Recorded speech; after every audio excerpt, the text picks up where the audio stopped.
नमस्कार सांग माने सुप्रभात आपण माने केमिति अछंती मु तो भलरे अछि आशा करी ईश्वर कृपारु आपण माने भी भलरे थिबे। आज आपण मन संगे गोटे अंडार रेसिपी शेयर करी।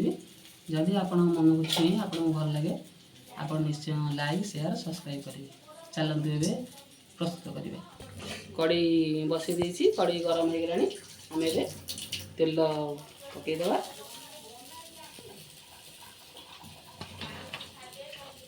अंडारे पकड़ापी आलू परिष्कार धोईक छोट छोट खंड एमती करदे आलू टे प्रथम भाजी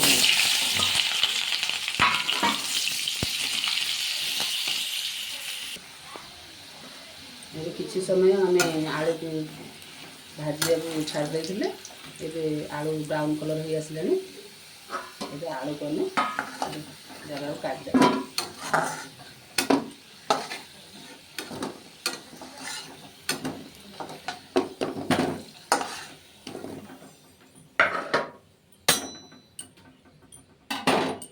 तापरे आम सीझे जो अंडा रखी थी आगुरी सीझा अंडा को भाजी देवा।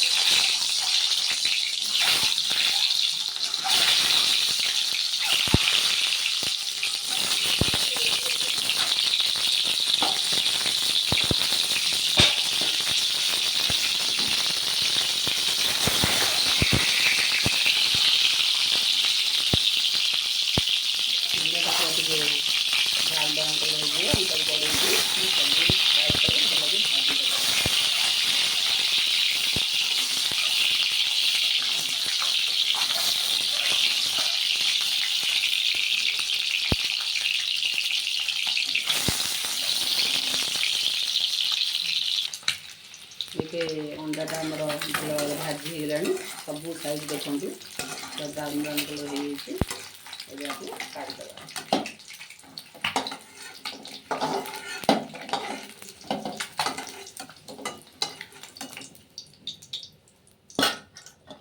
हाँ सांग मैंने अंडाटा भाजिया पूर्वर आगे सब अंडार टे छुरी टे दाग देदेवी ना आजिकल जो अंडा सब फुटुची एक्सीडेंट भी हो। आम कि गोटा गरम मसला नवा से तेल अच्छी आ तेल टे पड़ोनी कि गरम मसला पकई सारा काटी रखीदे पियाज को तापर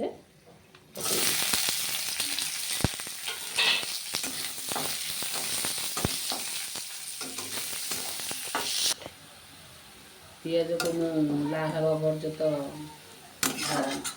भाजी छाड़ी थी। एवं आम पियाज पाखापाखि हो आसला पियाज भल कि भाजी मुझे अदा रसुण पेस्ट कर रखीदे देदेबा।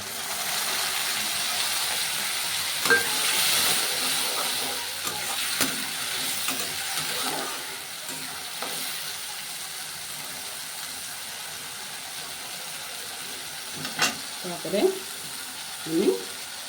शुखला मसला सब ऐड करदे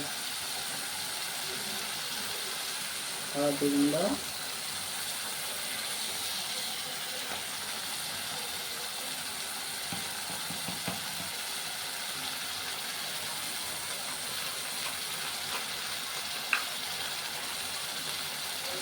लुण स्वाद अनुसार लुण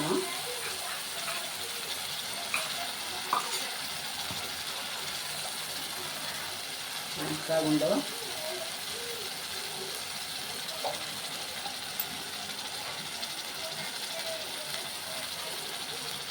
धनिया पाउडर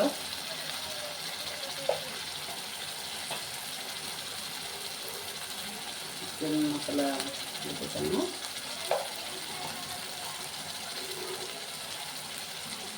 जीरा पाउडर मसला पकड़ी भल भाव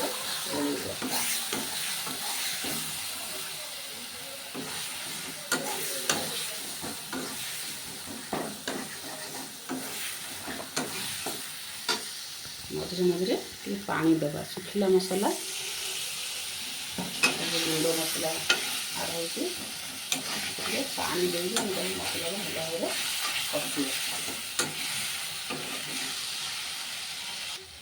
ମସଲାକୁ କିଛି ସମୟ ଏମିତି କଷିବା ପରେ ମସଲା ପୁରା ସବୁ ମିଶିଗଲାଣି, ପ୍ରାୟ ହେଇଗଲାଣି, ତେଲ ଛାଡ଼ିଗଲାଣି, ମସଲା ଆମର ହେଇ ଆସିଲାଣି। ଏବେ ଆମେ ଗୋଟେ ଛୋଟ ଟମାଟୋକୁ ପିଉରି କରି ରଖିଦେଇଛି, ତାକୁ ରାନ୍ଧି ଦେଇଦେବା।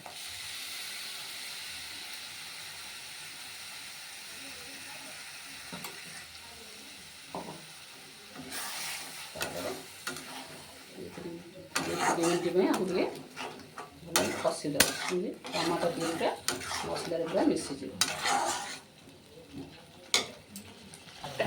ଟମାଟୋ ପିଉରି ଦେଲା ପରେ ଆମେ 2 ମିନିଟ୍ ଖଣ୍ଡେ କଷି ଦେଇଛୁ ମସଲାକୁ, ମସଲା ପୁରା ହେଇ ଆସିଲାଣି। ଆମେ ସେଥିରେ ଭଜା ହେଇକି ରଖା ହେଇଥିବା ଆଳୁକୁ ଆଡ଼୍ କରିବା। ଆଳୁ ପକାଇ ସାରିଲା ପରେ ଆଳୁକୁ କିଛି ସମୟ ପାଇଁ 10 ମିନିଟ୍ ପାଇଁ ଟିକେ କଷିଦେବା ଭଲ କରି। ଆଳୁଟା ଆମର ଭଲ ଭାବରେ କଷି ହେଇଗଲାଣି। ଆଳୁ ସିଝିବା ପାଇଁ ପାଣି ଦେଇ କିଛି ସମୟ ପାଇଁ ଛାଡ଼ିଦେବା, ମିନିମମ୍ 10 ମିନିଟ୍ ପାଇଁ। ଆଳୁଟା ଟିକେ ଭଲ ଭାବେ ସିଝିଗଲେ, ଆଳୁଟା ଯେତେ ଭାଜି ହେବ ତରକାରୀରେ ଭଲ ଭାବରେ ସିଝିବ, ଟେଷ୍ଟଟା ଭଲ ଆସିବ। ଏବେ ଆମେ ଆକୁ ଢାଙ୍କି ଦେବା, ସିଝିବା ପାଇଁ ଛାଡ଼ିଦେବା।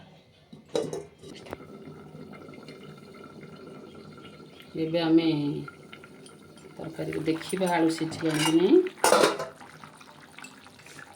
କିଛି ସମୟ ଫୁଟିବାକୁ ଛାଡ଼ି ଦେଇଥିଲେ, ଆଳୁ ଆମର ହେଇଗଲାଣି। ଆଦେହରେ ଭାଜି ରଖିଥିବା ଅଣ୍ଡାକୁ ପକାଇଦେବା।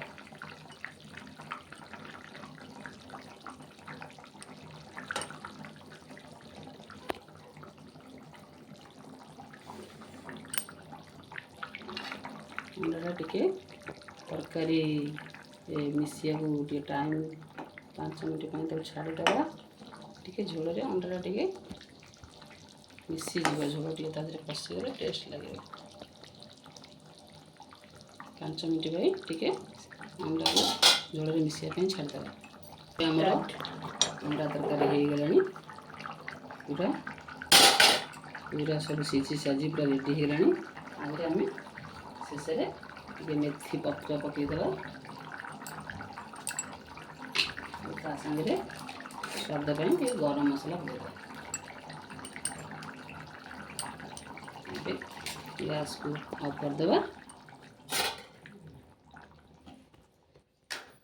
ଏବଂ ଗୋଟେ ପ୍ଲେଟ୍କୁ କାଢ଼ିକିରି ଆମେ ସର୍ଭ କରିବା। ଏବେ ଆମର ସ୍ୱାଦିଷ୍ଟ ଅଣ୍ଡା ତରକାରୀ ପ୍ରସ୍ତୁତ ହୋଇଗଲା। ଆପଣଙ୍କୁ ଏ ରେସିପିଟା କେମିତି ଲାଗିଲା ନିଶ୍ଚୟ କମେଣ୍ଟରେ ଜଣାଇବେ।